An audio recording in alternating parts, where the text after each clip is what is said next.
Hey, and welcome to another main contained fishing podcast in association with Paddle and Fin Network.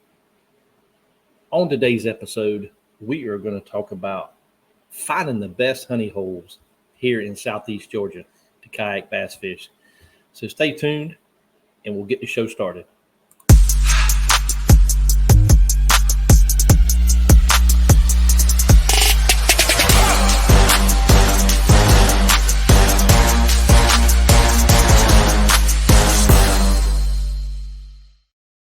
As always,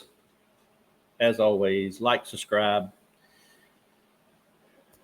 My YouTube, my Facebook, I have Instagram. Make sure you get over to Paddle and Fin Network.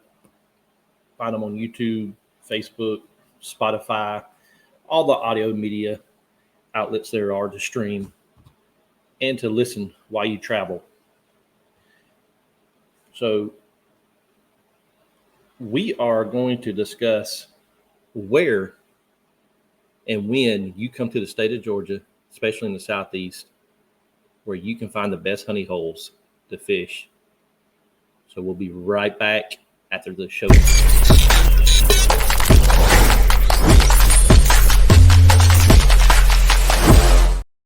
All right, let's get this thing kicked off. Let's find out where you can catch your trophy bass here in Southeast Georgia. We have many fisheries here in the state of Georgia, throughout the whole state of Georgia. But me living in the southeast part, out of Savannah, Georgia area, we have some good fisheries here in the southeast part of Georgia. I'm going to start with the local parks and recs area, just because I have access to them. And anybody in the Savannah area or the greater Savannah area, hey, travel down, fish some of these fisheries.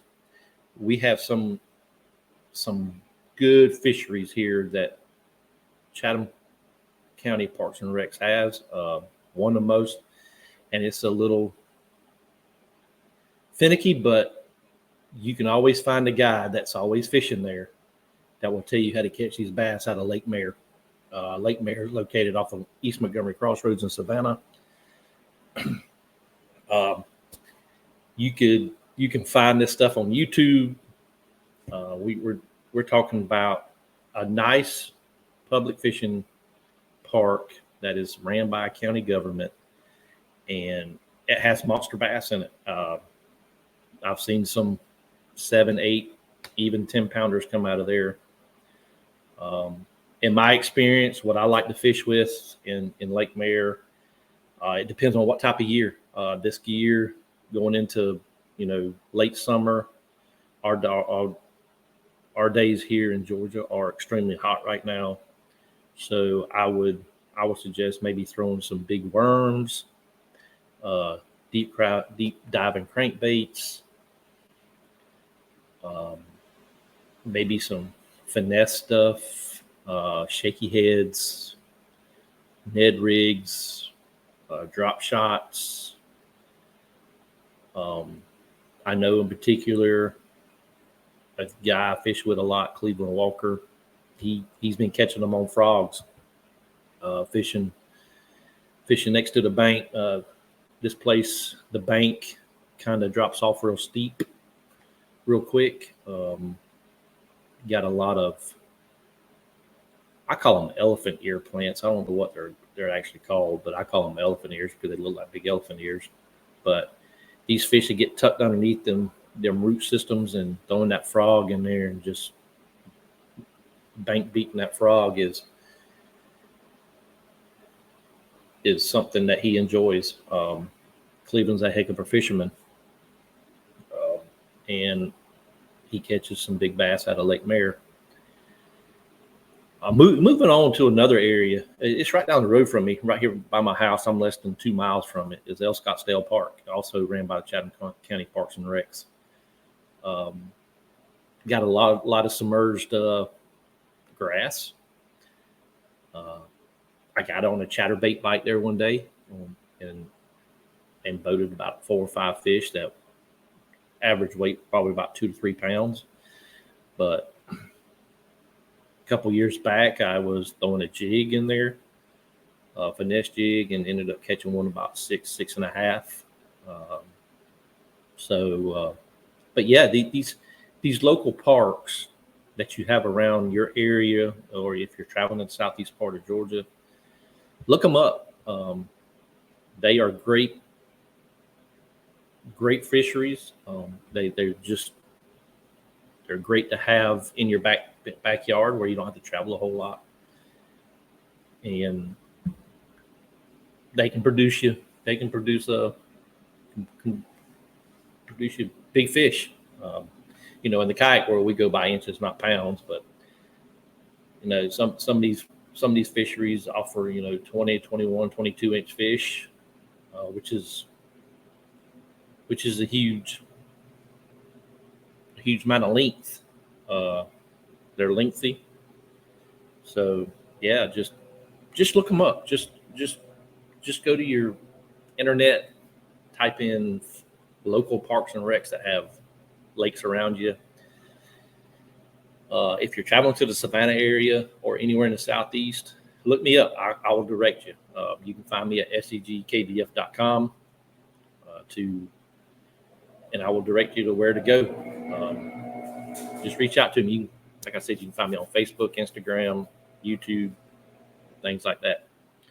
So kind of going to the next level fisheries is, I would say, your state parks or your public fishing areas ran by your state agency. The Georgia Department of Natural Resources, they put a lot of time and work in these public fishing areas for us here in Georgia. But I just kind of want to hit some of the highlights of anything from, I would say, the Macon area down here in South Georgia. Some of the fisheries, public fishing areas we have here are Evans County PFA. Like I said, the PFA stands for Public Fishing Area. So anybody with a Georgia resident or non-resident fishing license can fish these areas. Most of them kind of kick back and go back. Some of them have camping areas. Some of them have where you can park your RV or your camper. You can tent camp. You can primitive camp. So take advantage of them. Going back to Evans County PFA, it's 30 minutes from me. I've caught good fish in there. It has 3 lakes, or one big lake. I would call them medium-sized ponds. On the big lake, there's a lot of submerged timber. There's lily pads to fish this time of year. During the wintertime, all the lily pads, of course, all the lily pads kind of die off. But, same thing as fishing some of your community parks this time of year in Georgia is you just kind of have to go with what Texas rig large worms, especially in Evans County. You can fish every there are stumps or old cypress trees that have been cut off or fell over through the years of this place being there. But throwing a weightless Senko, stick bait, whatever you want to call it, next to these stumps and just let that thing float down.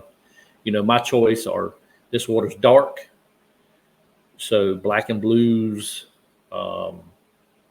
just regular black, anything June bug color, stuff like that is a good choice to start out with.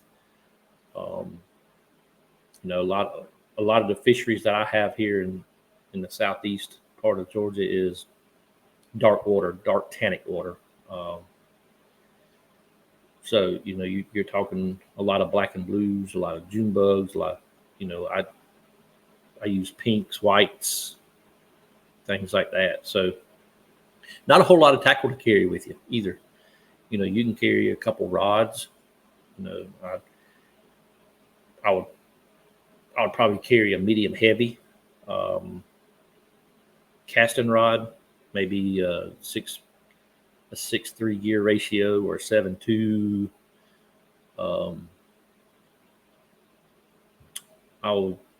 I like to throw a spinning rod with my finesse stuff. So wacky and things like I just carry a medium spinning rod, maybe maybe 1,000 or 2,000 series reel. But fishing these public fishing areas is enjoyable. They're they do get beat up a lot, but there's several throughout the southern parts of the state here. You got Dodge County PFA, which is in Eastman, Georgia. Last year I was fishing a tournament there.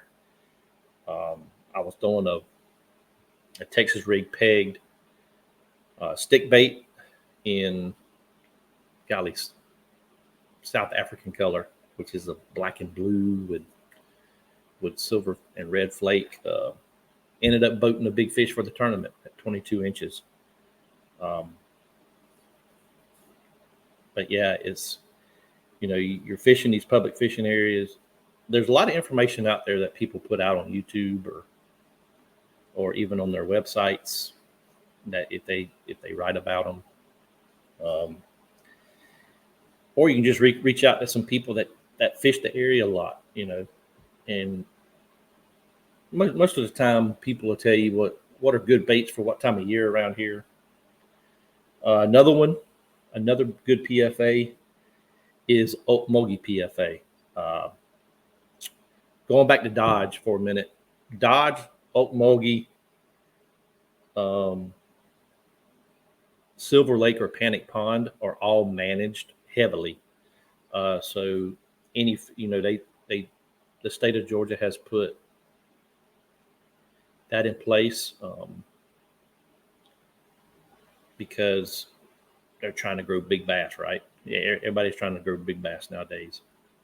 So the state of Georgia has put a slot limit. That's what I was thinking was a slot limit on these fish. So I know Dodge has one, Ogeechee has one, and Silver Lake or Panic Pond down in southeast or southwest Georgia, around Lake Seminole. They have a slot limit as well. And another one to throw out there is Hugh Gillis, which is outside of Dublin, Georgia. But these PFAs can be enjoyable. If you're off work during the middle of the week when a lot more people are working, like me, I work in law enforcement. So I have a lot of time during the middle of the week to fish. Be a good time to go out because the waterways aren't heavily trafficked. Boats with other kayakers just for pleasure, other bank fishermen. But yeah, just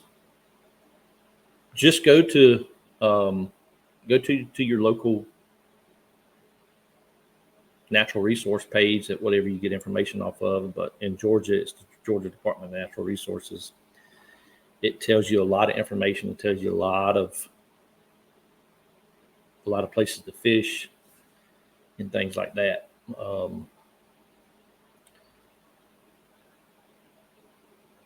I can vouch for a lot of these PFAs in the Southeast because I've caught fish there. At Hugh Gillis, I know that I've caught fish on weightless paddle tails, swim baits, shaky heads. I know in Dodge for sure, a black and blue with silver and red flake shaky head. I fish a lot of the Z-Man SMH head that was designed by Brian Latimer. I fish a lot of that head, but I'm thinking about I've placed my order, got my worms in from Dubrow Fishing. So I'm gonna start fishing with their worm designed for a shaky head this later in this year into next year. if you hadn't checked, if you don't know anything about Dubrow Fishing, check them out. Dubrow Fishing is also a sponsor of the Paddle and Fin as well. So they got a lot of products, a lot of plastic products out there, from trick worms to special design worms for certain techniques. They got crawls, they got neds. So reach out to them, order you a pack, see how I like them. But yeah, fishing these public fishing areas, they are fun to fish, and just,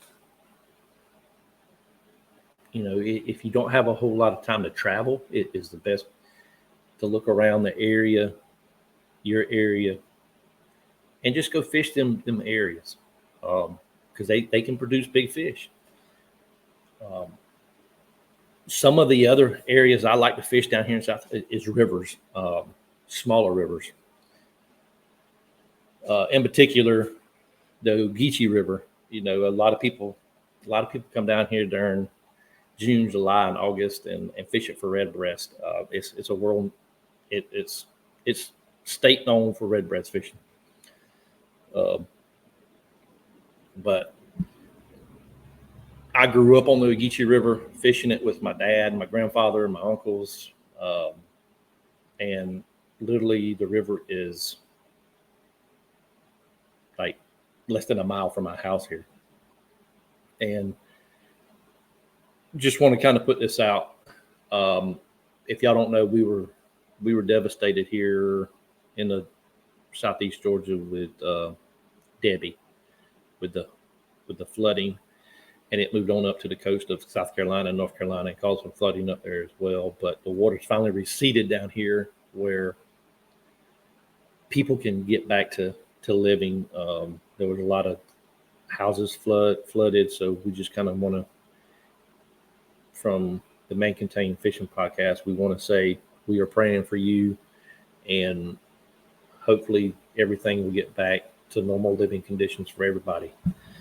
But yeah, my fishing's been messed up for the last couple of weeks, so I hadn't had a chance to get out on the water because of all the flooding. When you got the river rose up to 19 and a half foot, it was the third highest flood stage in Georgia history. So the Ogeechee River outside of Reedsville is another good little river. Kind of smaller in size compared to the Ogeechee. When it gets down, it runs real slow. But great fishing in all these rivers, and the Canoochee especially. Canoochee holds special to me in my heart for one reason, and I'll tell you that reason in a few minutes. But fishing a lot of these South Georgia rivers, and even the PFAs and local parks and rec stuff, is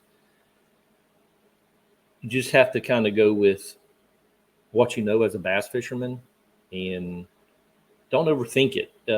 I think a lot of us kind of overthink things. And we carry a ton of tackle, a ton of rods in our kayaks. And it's just, I'm to a point where I'm thinking about just going down to 3 rods, 2 casting rods and a spinning rod, everything I need. And, just start throwing some tackle boxes together and just kind of downsizing a lot. Because when you hit these backwaters and these smaller areas, it's just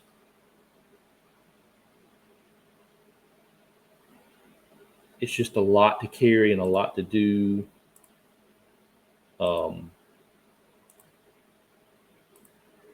And when you're fishing bigger lakes like Clarks Hill or Sinclair or Lake Blackshear, yeah, there's more there's more techniques to use, but here in South Georgia, really you only need 3 rods. It's to a point that I think like I said, we overthink things and we're not keeping it simple. I like to keep things simple for people when I talk to them. You get all these. You get overwhelmed as a beginner, especially in the kayak world, because you don't know what kayak to buy, what tackle to start with, things like that. But just keeping it simple.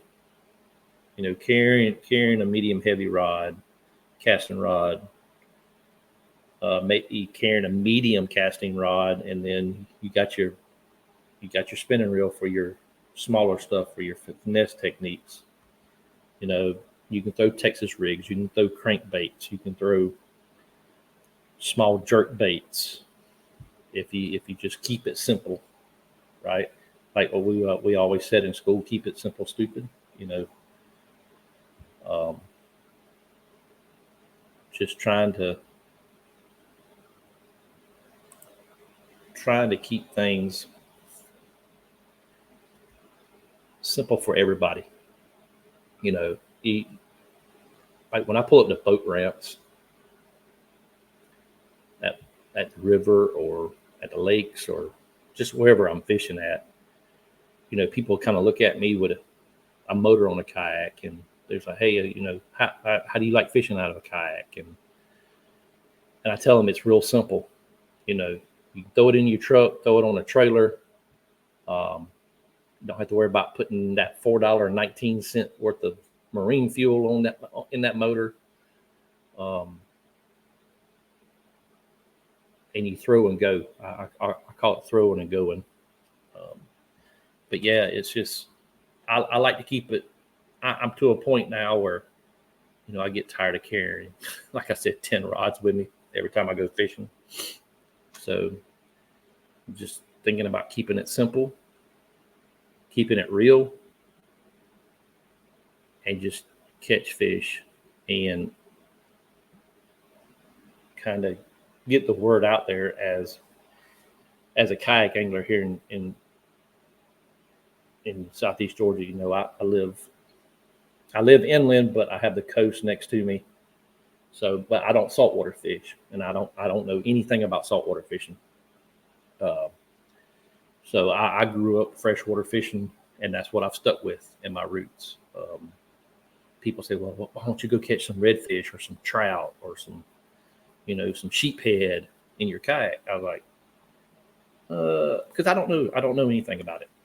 And I would have to find somebody locally that could take me out, show me the ropes, show me the places where to catch them, because there's a lot of vast tides, water clarity, things you have to deal with as saltwater fishermen. So it's just to a point where on my freshwater side, I just want to I want to get back to the simple simplicity of things and not having to carry so much tackle, so many rods and reels in the boat when I go river fishing or when I go to the PFA, especially river fishing, because you got trees hanging over, you got rods sticking up. I fish out of a NuCanoe F12, which I have the luxury of laying my rods down and putting my tips towards the front of my boat into some tip savers that they have designed them on the front of the NuCanoe and strap them in that way. So, I can't have 10 rods on the deck in a canoe. That's just a no-brainer because you'll be kicked them off and lost them. But going back to river fishing, I grew up, like I said, on the river, and we just threw, as a kid, I threw a lot of plastic worms. That's it. That's the only bait I ever thrown. And But then I got introduced to buzz bait fishing by my uncle, spinner bait fishing by an uncle. So, really, you can just take you fishing here in Southeast Georgia. You really can take one tackle box, put you a few plastic worms in there or a bag, keep them in the bag, and throw them in another bag, and your hooks, your sinkers.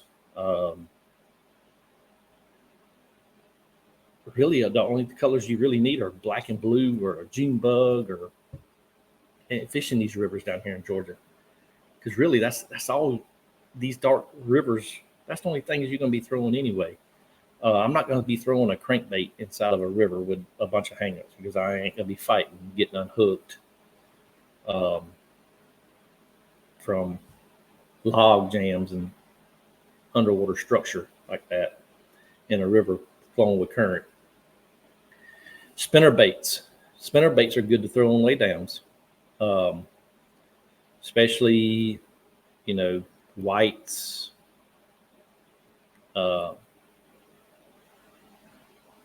yellow and white, chartreuse. I like fishing the Colorado blades. The gold Colorado blades are on my spinner baits. So really, there's only 2 spinner baits, right? Now you got a pack of worms or several packs of worms, and your terminal tackle, your hooks, and your weights. 2 spinner baits, and now I'm gonna give you 2 buzz baits. Both of these buzz baits, either white or black, or a purple. You can throw 3: a purple, a black, or a white. That's only 3 buzz baits. So really, if you get a 3700 Plano or a whatever kind of box you like to use, you got 3 buzz baits, 2 spinner baits, and your terminal tackle. That's keeping it simple, right? You got a medium heavy rod. You got a medium rod. Or let's even go into taking 2 medium heavies with you, or a heavy, a medium heavy, and a spinning cast to throw some weightless trick worms or things like that on it. Weightless Texas rig trick worms, which the river bass down here love a trick worm. Pink, white, and black. So if you're coming down to Southeast Georgia, you really don't need to pack your whole truck full of your gear and travel down. 3 rods, 1 tackle box, several packs of worms. But yeah, so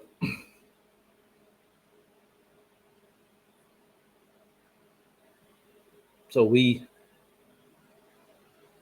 covered the local areas, we've covered state PFAs, public fishing areas, and we've covered some rivers. One river that holds dearly to my heart is the Canoochee River. The Canoochee River is located, I'll drive about 20-25 minutes to get there. But I had the opportunity to fish it a lot out of my kayak. And why it holds dearly to my heart is because I've caught my personal best out of there out of a kayak. And also it's a state record for inches in that river. One midday, I left my house around, I say like 9 o'clock. I was off during the middle of the week. Nobody was on the river. When I pull up to the boat ramp, there's no trucks there. There's nobody on the bank fishing. So I threw the kayak in, had my paddle, put my PFD on, put my catch board in there. Like I said, I carried 1 box. I knew that I was going to be fishing plastic worms all day. So I didn't catch, I carried 2 medium heavy rods. One had a little faster reel on it than the other. So I started paddling upriver, just getting to an area I like to fish because it's a little bit more further from the boat ramp. And I just started throwing a big Texas rig worm, curly tail made by Zoom. It's a June bug. I don't hide anything from nobody. When people ask me what I catch fish on, I'm gonna tell them, because I want them to be successful as well when they come fish these rivers and these ponds and everything down here. But peg Texas rig, big June bug color. I think it was a monster worm.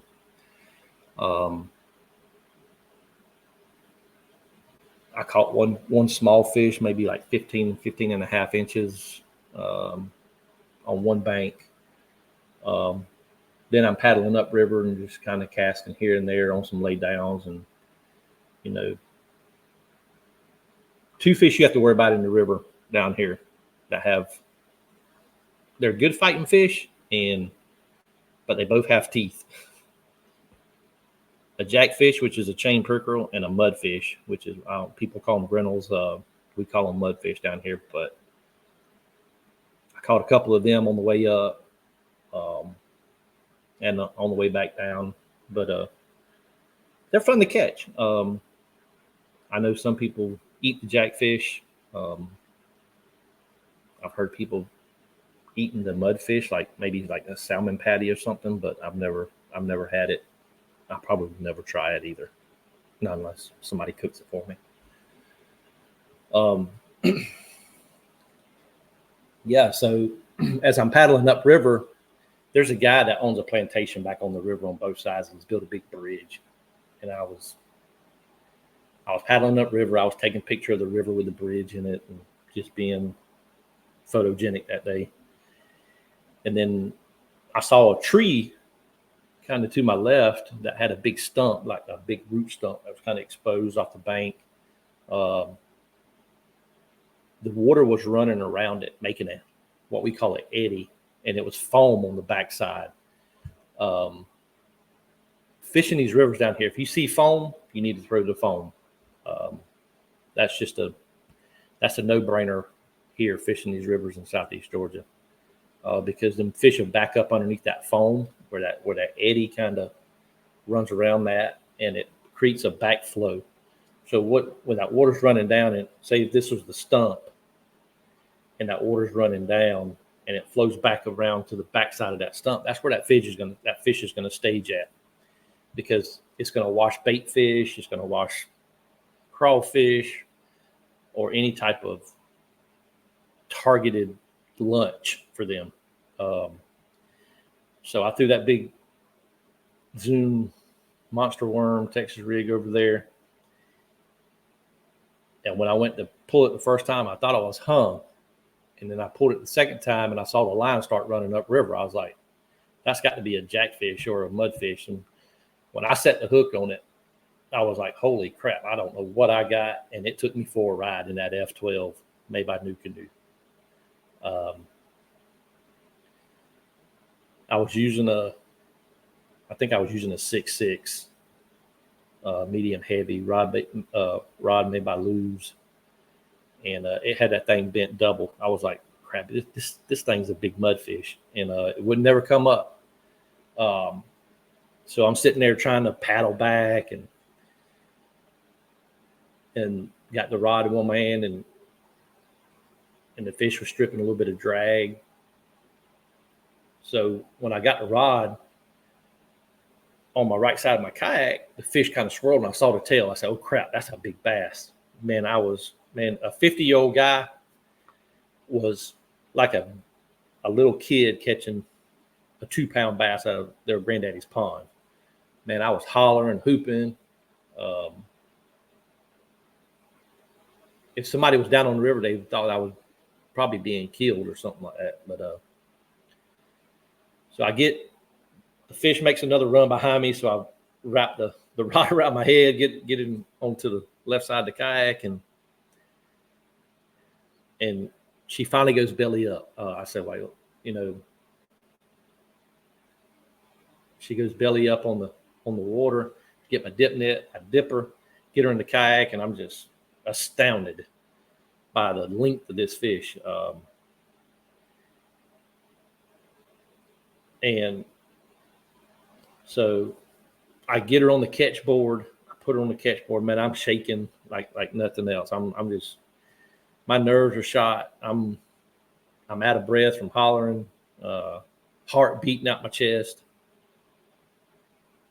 So I get her on the measuring board, and she kicks the measuring board at 25.25 inches. And I'm like, holy crap, this is my personal best out of a kayak. So I get her measured, get a few pictures taken of her. I've got the GoPro running. If you want to check out the video, you can go over to my YouTube channel and look up Canoochee River Big Bass Alert. And you'll see, you'll hear everything that's coming out of my mouth, like a little kid. But who doesn't want to catch a big bass in their lifetime, right? You know, you get all these big fish caught out of Texas, Florida, California. You know, the searches break the world record for all bass fishermen, right? So I'm sitting here in a little plastic boat in this river with a 25.25 inch bass on this catch board. And like I said, I got the pictures taken. I was actually in a tournament as well, fishing an online tournament. And so I text a picture to my wife, Christina, and it was just, she comes back, she says, I've never seen a fish that big. I was like, this is my personal best out of a kayak. I didn't weigh her because I didn't want to weigh her. I didn't want to keep her out of the water as long as I had to. So after I took my pictures, I put her back in the dip net, kind of let her get her back revived after being out of the water in the fight and everything. And she started swimming real good in the dip net. So I picked her back up and just kind of eased her back in the water, and she swam off for another person to catch her. Hopefully somebody will catch that fish, and it'll be 26 inches or 27, whatever. You usually don't see, especially down here in South Georgia, you don't really see river fish get that big because a lot of people feed their families off these waterways. And, 12, 13-inch bass and 12-inch bass in Georgia is legal to keep.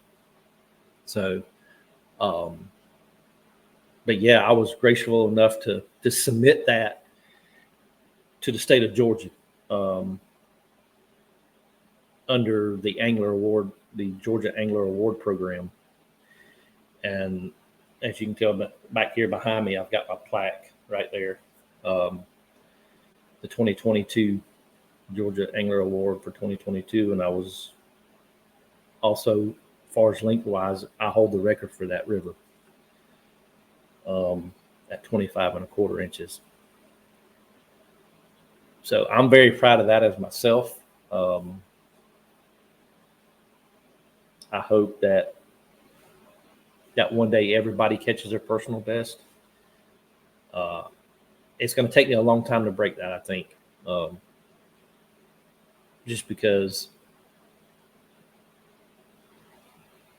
there's so many fishermen out there now, and these fish are beginning to get what we call finicky, just because of all the baits they've seen and things like that. But yeah, I was ecstatic when I submitted that fish to the state of Georgia, and they said, well, it's a river record for a length fish.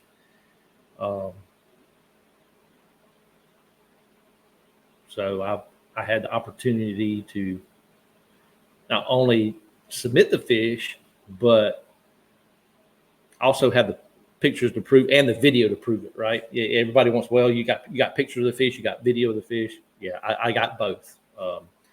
Like I said, you can check it out on the YouTube channel. Just search for Canoochee River Big Bass Alert on my YouTube channel over at Southeast Georgia Kayak Bass Fishing on YouTube.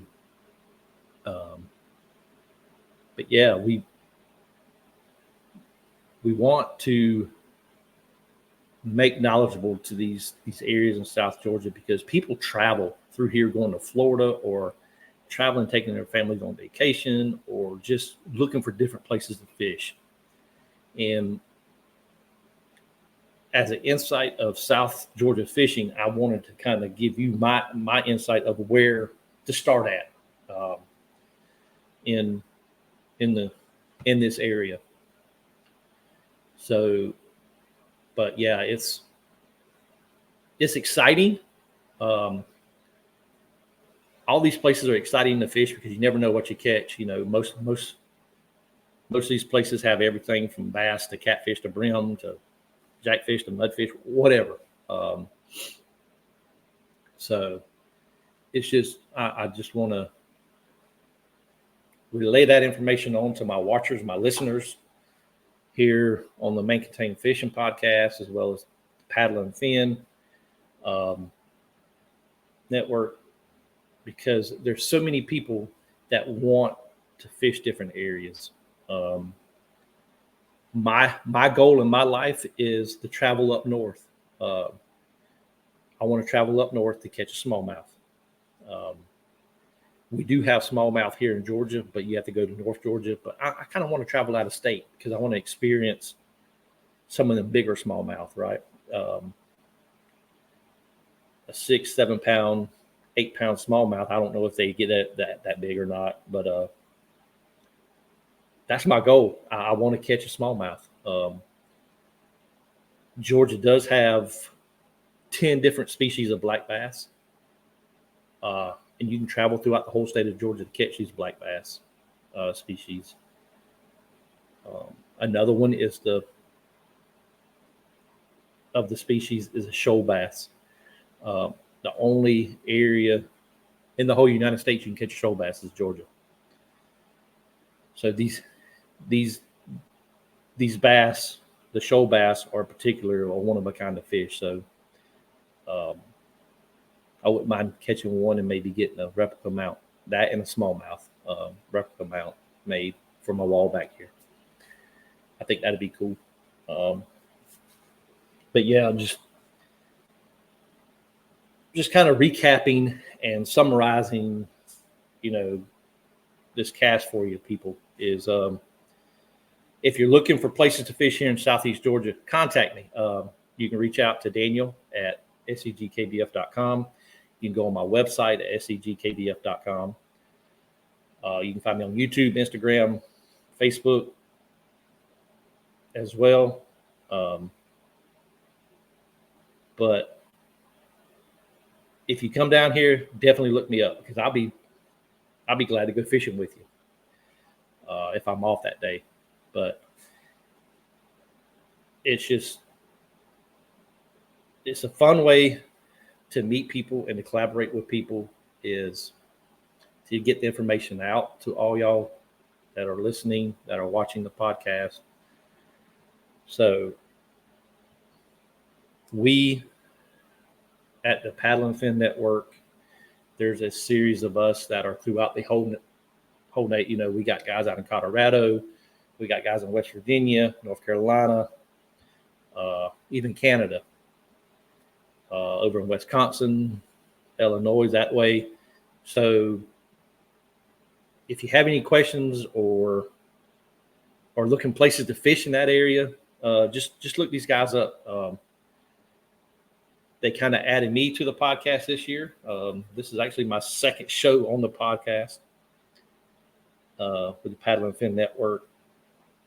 We're just trying to get as much information out there of what fisheries and what people are wanting to hear on, like, kayak bass fishing wise. It's a growing sport. If you don't know where to start, just reach out to any of us. We'll be glad to help you. Just be safe on the water. And always wear your PFD and fish on. And thank you for tuning in to the Main Contained Fishing Podcast tonight. And we look forward to bringing you in another exciting episode next cast. I'm not going to break the news yet, but you want to tune in because we're also doing a giveaway of a yak rod on that podcast as well.